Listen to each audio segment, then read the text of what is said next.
आप सभी का स्वागत है मेरी इस नई वीडियो में। आज मैं आप सभी को शक्ति के 48 नियम बुक के चैप्टर 2 का एक्सप्लेन करने वाला हूँ, जिसका टॉपिक है अपने मित्र पे ज़्यादा भरोसा न करें और दुश्मनों से काम लेना सीखें। साधारण सी बात है, जब हमें ज़रूरत पड़ती है तो हम अपने मित्र को काम पे रखना चाहते हैं, क्योंकि ये दुनिया क्रूर है और आपका मित्र आपकी क्रूरता को कम करता है और इसके अलावा आप उसे अच्छी तरह से जानते भी हैं। दिक्कत यह है कि आपको ऐसा लगता है कि आप अपने मित्र को अच्छी तरह से जानते हैं, पर ऐसा नहीं है। बहस टालने के लिए आपका मित्र आपकी हाँ में हाँ मिला देता है, आपको बुरा न लगे इसलिए वो अपने आपसी गुण छिपा लेता है। वास्तव में आपको पता ही नहीं होता है कि आपके मित्र की आपके प्रति क्या भावनाएं होती है।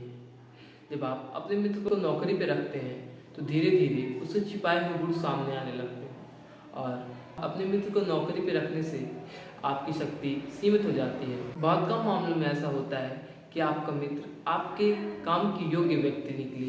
दूसरी तरफ आपके दुश्मन वह अनछुई खान है जिसका दोहन करना आपको आना चाहिए। नेपोलियन की कहानी है कि जब नेपोलियन के एक विदेशी मंत्री को पता चला कि नेपोलियन फ्रांस को तबाह कर रहा है, वो इसे बर्बाद कर देगा, 1807 की बात है, तब उसने एक षड्यंत्र रचा। वो नेपोलियन की सत्ता को हटाना चाहता था, इसके लिए उसे एक साथी की ज़रूरत थी। अब ऐसे ऐसे काम में अपने मित्र की सहायता नहीं ले सकता था, क्योंकि वह अपने मित्र पर इतना भरोसा नहीं कर सकता था। जाहिर सी बात है, ऐसे में कोई भी मित्र उसे धोखा दे सकता था।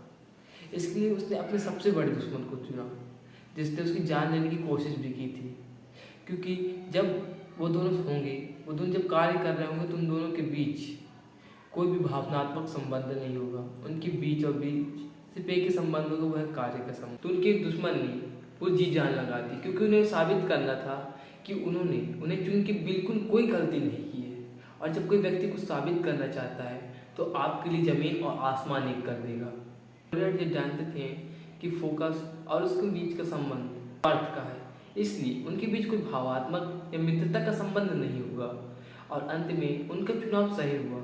जब भी मौका मिले अपनी दुश्मनी को दबा के अपने दुश्मन का उपयोग करना चाहिए। दुश्मनों के होने पे परेशान नहीं होना चाहिए और ना ही दुखी होना चाहिए, क्योंकि आप मित्र की जगह दुश्मन के साथ बेहतर स्थिति में होते हैं। क्योंकि दोस्तों के मामले में आपको मालूम नहीं होता है कि आपका कौन सा मित्र असल में आपका शत्रु है।